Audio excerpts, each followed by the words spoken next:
আজকের রেসিপি পুঁটি মাছের ঝোল। পুঁটি মাছের ঝোল বনে রেডি।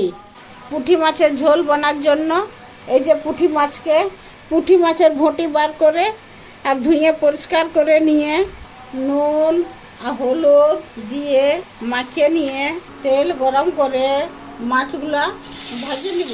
এই যে মাছগুলা একদিকে হয়ে গেছে, পাল্টি করে দুদিকে ভাজে নিয়ে তুলে নিয়ে আর একটু তেল দিয়ে কালো জিরা, একটা কাঁচা লঙ্কা ফোড়ন দিয়ে পেঁয়াজ ভাজবো। পেঁয়াজ ভাজা হয়ে গেছে, এরপরে এই যে বাটে রাখা মশলা আদা রসুন জিরা গোলকি আর কাঁচা লঙ্কা বাটা 1.5 চামচ, হলুদ কাশ্মীরি লঙ্কার গুঁড়ো এই যে ছোট চামচে 1 চামচ, গরম মশলা 1/2 চামচ আর একটু জল দিয়ে মশলাটাকে ভাজে নিয়ে একটা টমাটোর পরিমাণ মতো নুন দিয়ে আর টমাটোরকে ভাজে নিব।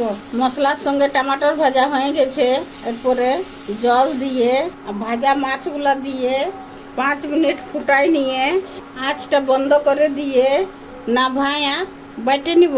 পুঁটি মাছের ঝোল বনে রেডি। যে খেয়ে দেখছি, এমনিতেই খেয়ে দেখছি যে পুঁটি মাছের ঝোল বলতে হবে, খেতে দারুণ টেস্টি হয়েছে। এটা ভাত রুটি পরোটা সকলের সঙ্গে খেতে পারেন।